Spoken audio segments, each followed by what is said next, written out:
Well, welcome to the IDM Master Interview Series, where we talk with industry leaders to help you, the listener, gain insight about the best tools and practices from people on the front line to help you effectively secure your enterprise.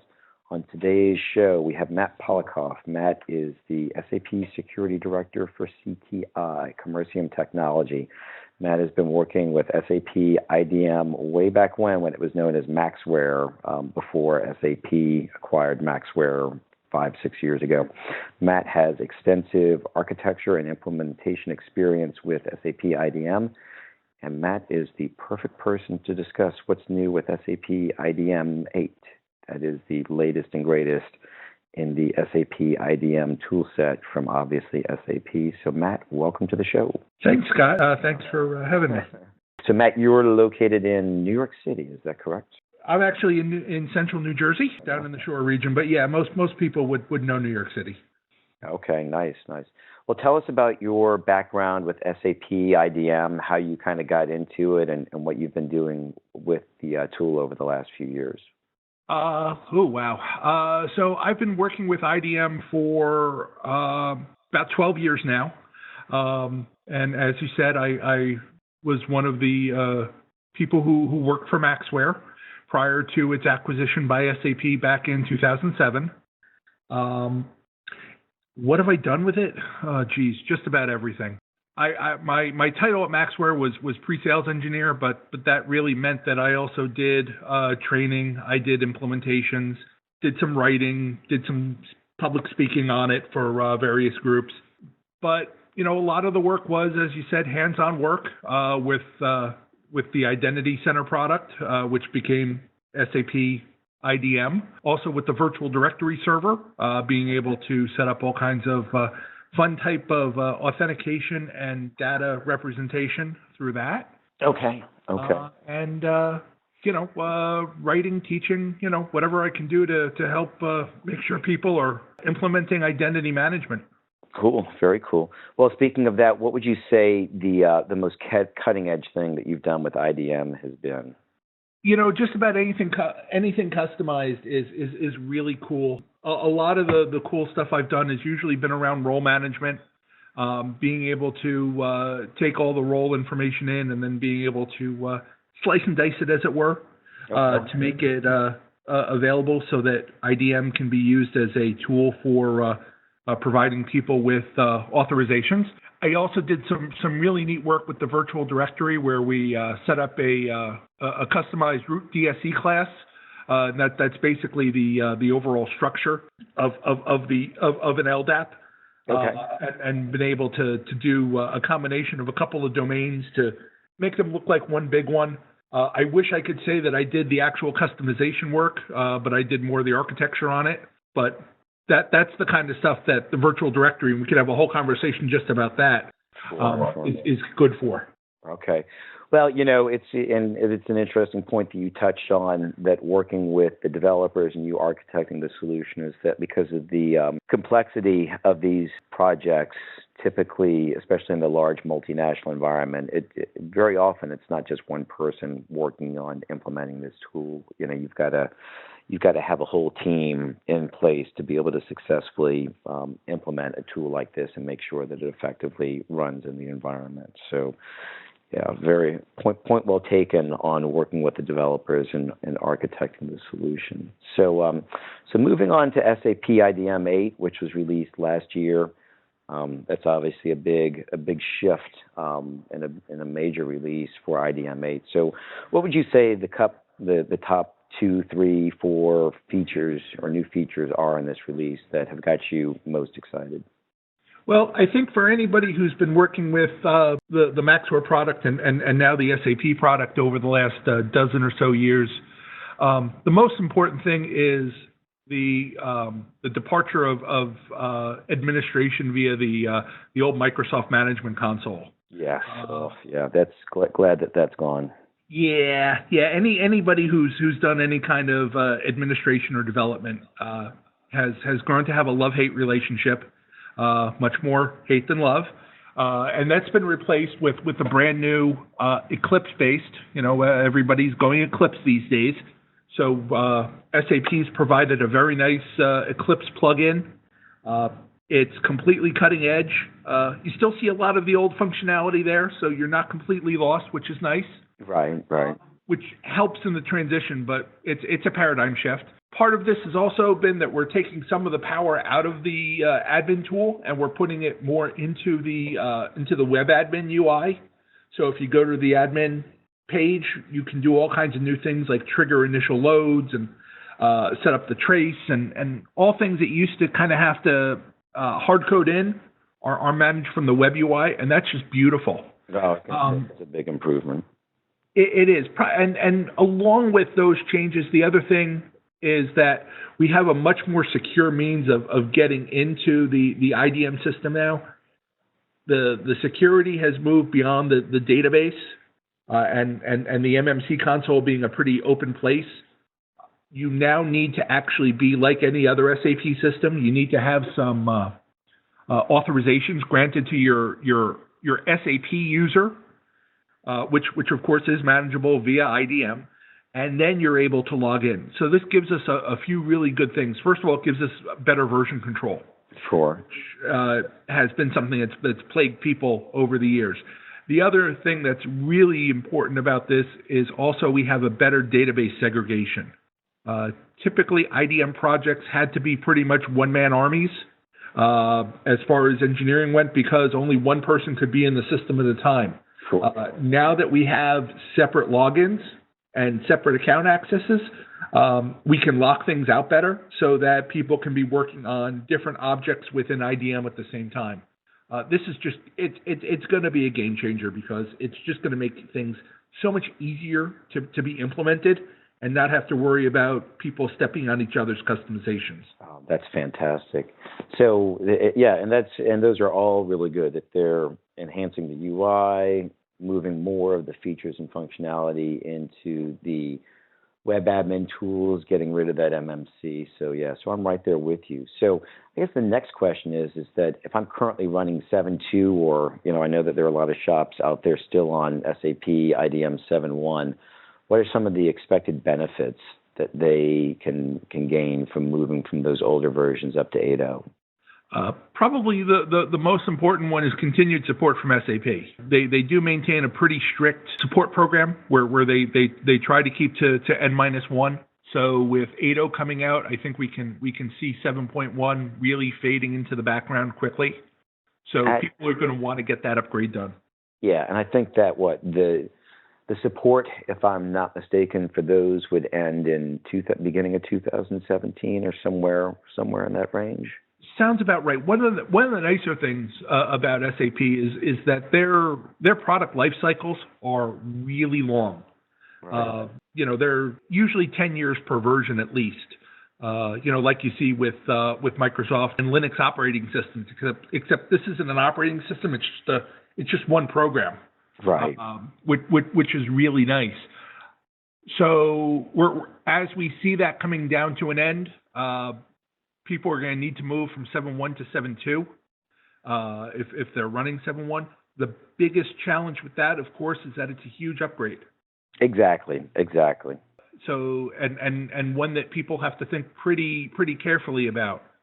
Sure. I think a lot of the work I'll be doing this year is going to wind up being 7.1 to 7.2 upgrades. Really? Oh, and then to hop them up to 8.0? Yeah. So the good thing is that we don't have to take you to 7.2 flat. We can take you to 7.2 and the latest service pack and patch level, which is nice because in order to get from 7.2 to 8, we'll need to get you to 7.2 service pack 10, I believe. And probably the best news about it is that the 7.2 upgrade, one of the biggest things about that is that it was really preparation for version 8. So the 7.2 to 8 upgrade isn't quite as painful, even though there's some huge paradigm shifts in the way that we're accessing the information. Sure. And that means that the first thing that people said really was that, don't worry, you're not going through the same huge upgrade cycle, which made people relax quite a bit. And then there wasn't as much fear about the 8.0 upgrade. Sure. So, one thing that I've seen out in the field is people who are running the old provisioning framework 1 and looking to take advantage of provisioning framework 2, which obviously came out in the 7.2 version. But I think that's another big area where obviously that's a big undertaking to port from 7.1 or the provisioning framework 1 to provisioning framework 2. But I have found that the provisioning framework 2 seems to be a lot faster, a lot more simpler, and a lot cleaner to work with. So I think that's another benefit that people may gain from going through that upgrade process. But that migration from one framework to another, again, is not a trivial undertaking either. It's not trivial, and you're absolutely spot on about all the benefits to it. But if you think it through carefully, it's not as much of a problem since things tend to map over fairly well. The biggest problem is that, of course, we're not just dropping IDM into small shops. We tend to drop them into larger enterprises, typically multinationals. So that means everybody's favorite regression testing has to occur. And some pretty major testing, and that's probably going to be your biggest obstacle. Right. Just getting the quality folks in your enterprise to find the time in their busy schedule. Exactly. What about any benefits for GRC integration? Anything new with Lotus Notes? What other benefits do you see in moving to IDM 8 for 7.2 and 7.1? That's actually two places where they've done a lot of work. The GRC implementation continues to improve. That doesn't mean that it's easy. It's still a bit of work trying to get these two systems to talk to each other, but they're continuously refining it and making it more powerful. One of the nicer things is that we now treat all of the authorizations in a role as individual objects, which gives us a little bit more control over how we're handling our GRC relationship. Which is really a big help and answers a key pain point that customers have been bringing to me over the years regarding GRC. We get a lot more visibility and a lot more transparency into the process. Sure. Funny you should bring up Lotus Notes. That's something they also put a lot of work in. And incidentally, one of the other new things about IDM 8, there is absolutely, positively no vestige of non-Java architecture left in the product. That's good news. That's very good news. So everything based on the old Windows engine is gone. That doesn't mean that you still can't leverage some of that stuff. You can certainly still access PowerShell scripts, and if you're running in a Linux environment, something else to talk about actually, IDM 8 being all Java now can be implemented in an all Linux environment. That's very cool. Yeah, it is. I haven't done it yet, but I'm looking for that project for sure. But all the old Lotus Notes code was completely Windows based. It's now all Java based, which means they had a chance to completely re-engineer it, and that means that it's supposedly working better than ever. I haven't had a chance to use it yet, but there are a lot of Notes customers that are still out there. Oh, sure. They're all going to be looking forward to working with this new interface. Exactly.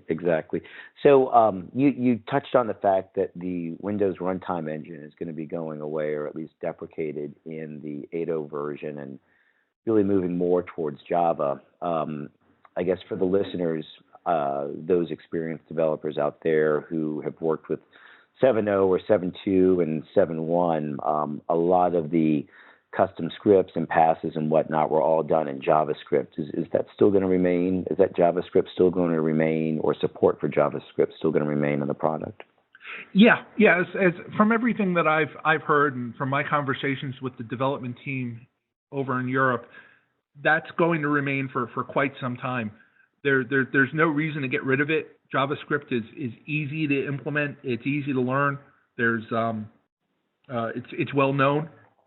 What I think we will see over the next couple of years is probably a greater integration with Java itself, Yes. making it more like some of the other more mainstream identity management products that are more Java extensible.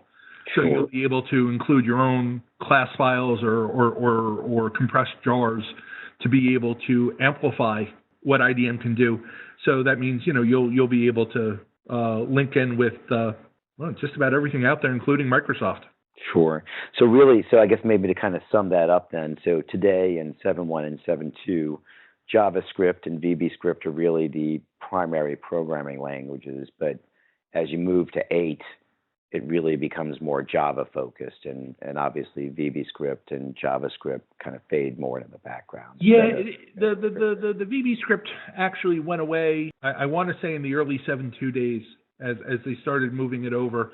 But what we saw with some connectors for Active Directory and for specifically password management, also for Lotus Notes, which is how we got on this, those DLL connections are gone, and they're all Java-based now. Right.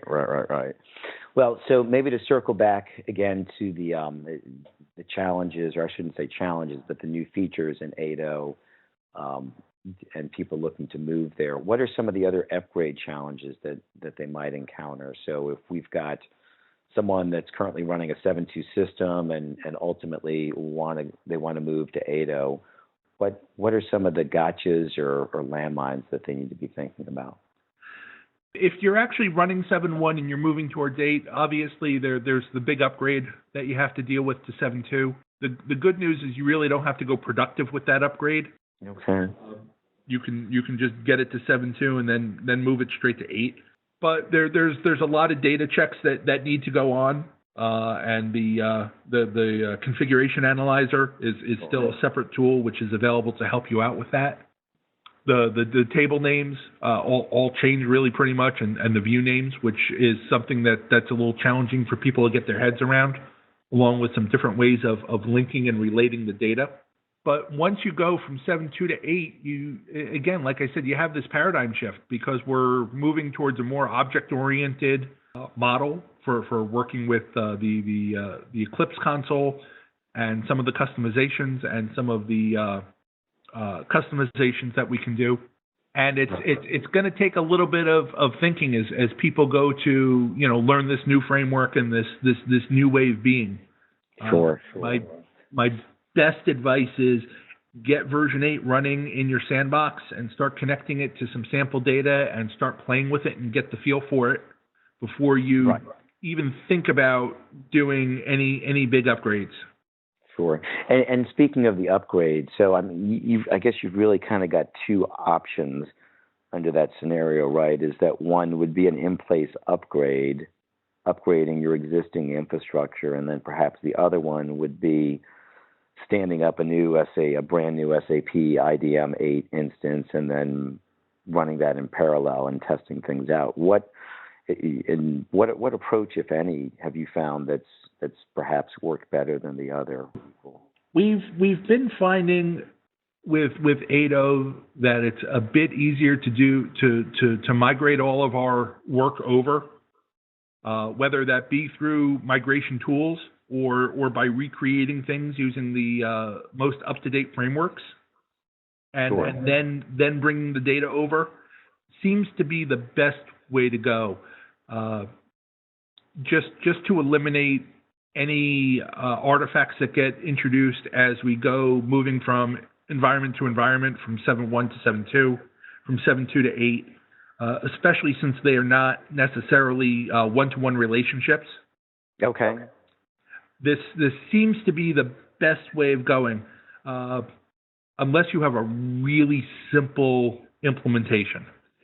Sure. Again, most of us don't have simple implementations out there. Yeah, I was going to say I don't think I've seen a simple implementation yet.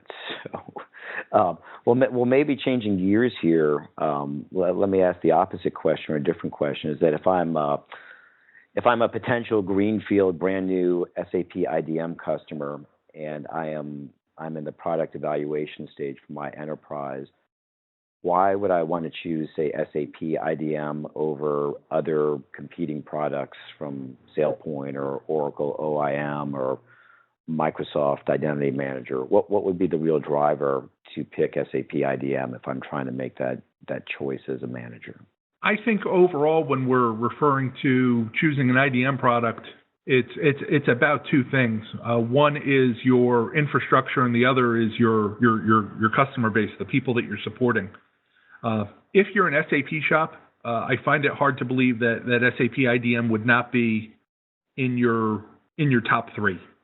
Right, sure. The native connectors, particularly for HCM, the HR module, are the best of any system that I've worked with, requiring the least manipulation and kicking of the tires to get it all running.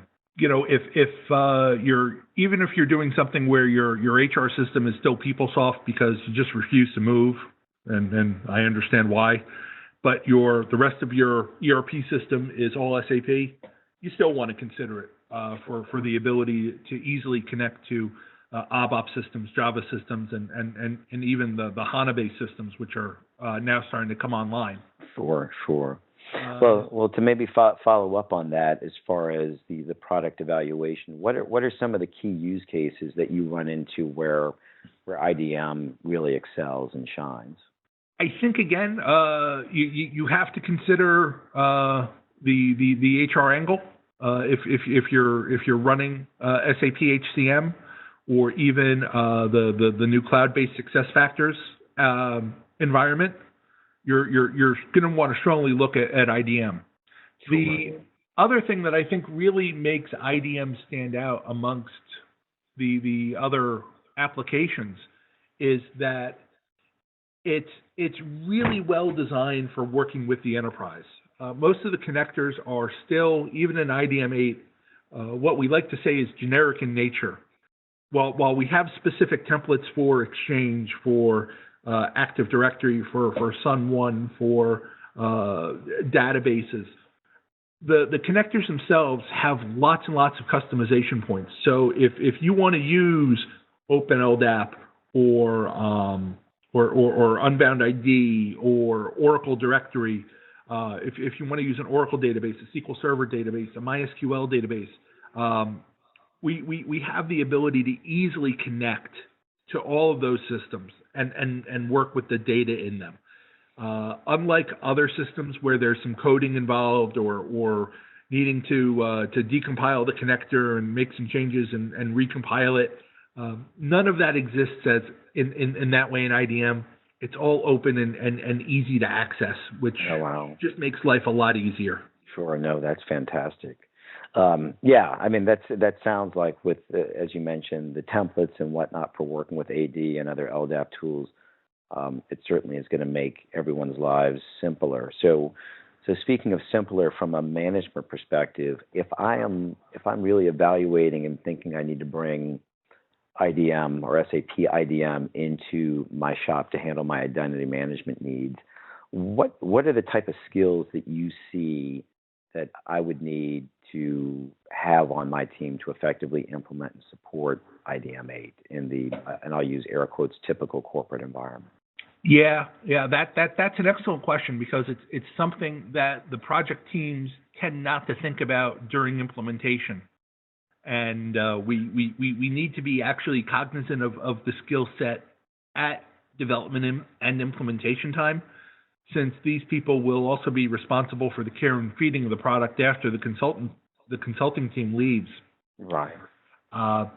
So I think what's really important is that you have people who are familiar with your corporate systems, and I'm going to speak in SAP mode just because that's what I do the most of. Sure. So that means you're going to need to have your basis, your system administrators on hand.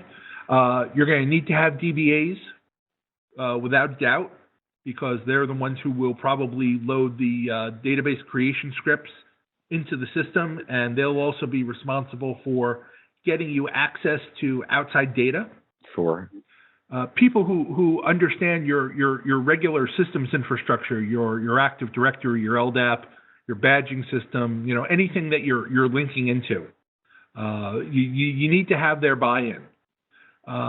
And it's also important to remember, they're going to have their tools for doing their work, and you're going to have your tools. And while they overlap, there's room for everybody. There's a lot of AD people out there who seem to be under the impression that if we bring identity management in, that identity management is going to be responsible for maintaining AD.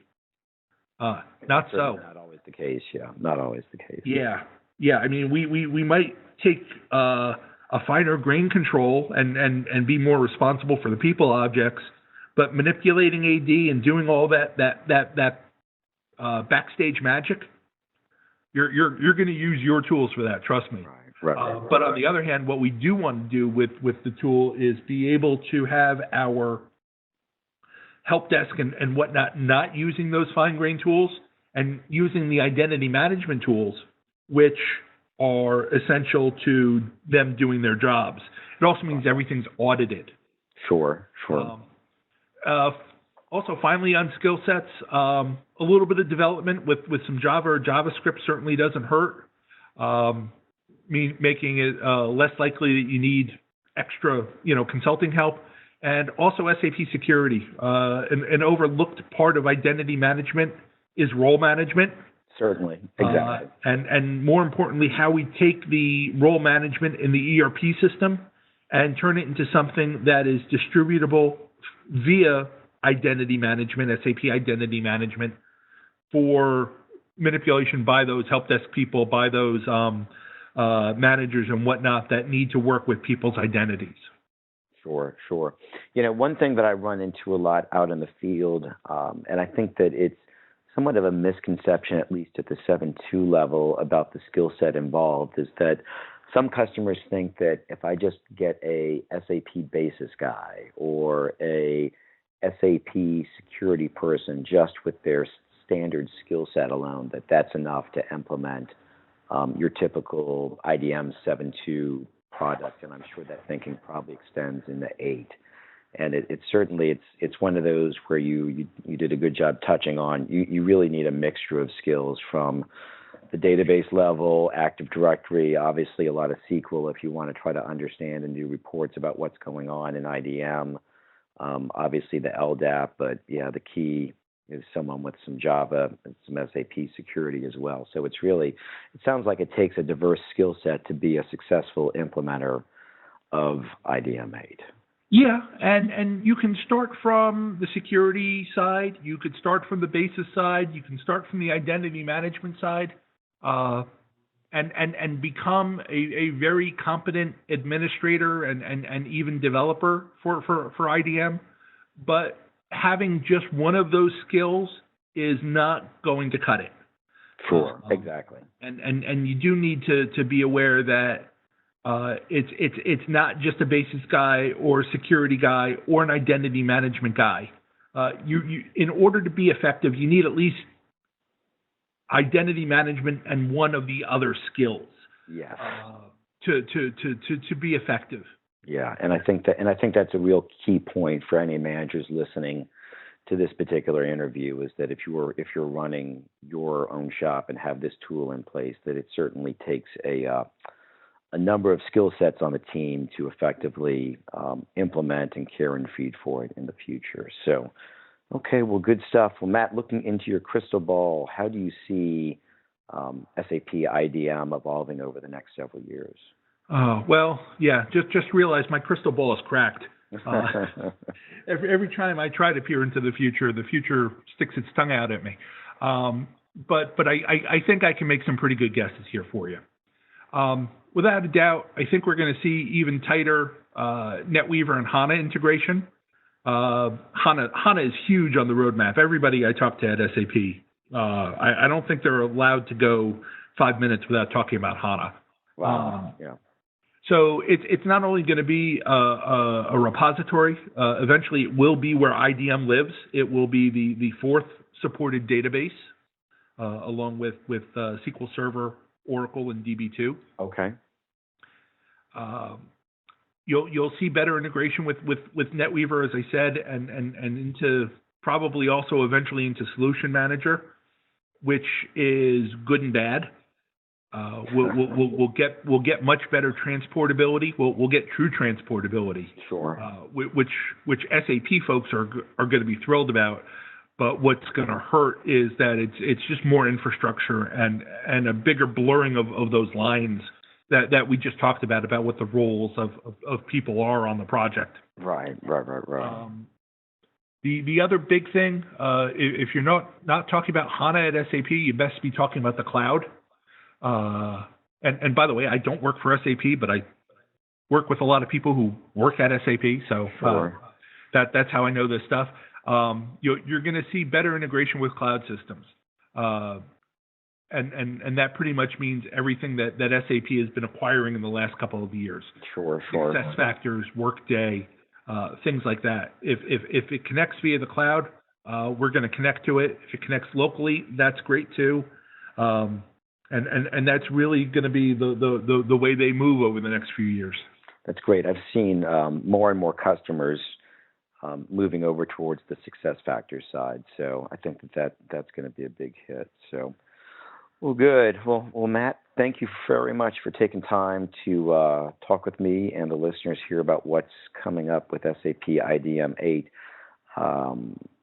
I guess for people that are interested in finding out about what you're up to, keeping in touch with you, are you speaking at any conferences, or how would people best be able to keep up with what you've got going on? Well, I've been pretty lucky being able to speak at SAP's Tech Ed the last couple of years. I'll certainly be looking for other opportunities as they occur. I am available if anybody's looking for somebody to talk about IDM or SAP IDM. Sure. Chapters out there, but we'll see what happens here in 2016. I'm certainly hoping I'll get another invitation to speak. But as far as finding me online, probably the easiest and best places to find me, Twitter. I tweet occasionally, and you'll find me at Matt Poll. You can also find my blog, which I don't update quite as much as I would like to, idm-thoughtplace.blogspot.com. And probably the place you find me most often online would be SAP's community network, scn.sap.com/community/IDM. It's a great forum for people to be able to ask questions and get help and provide the benefit of their experience. There's also a related blog. You don't need to be an SAP customer. You don't need to have an S number. You can just log in as yourself and be able to participate in the conversation. And if you go to any of those places, comment on my blog, go to the community, find me on Twitter, let me know that you found me through this podcast. Awesome. Well, Matt, thanks again for all of your time, and I'm sure that we'll be talking with you soon, and good luck with everything with SAP IDM 8. Thanks very much, Scott. It's been a pleasure to be here. All right. Thanks again.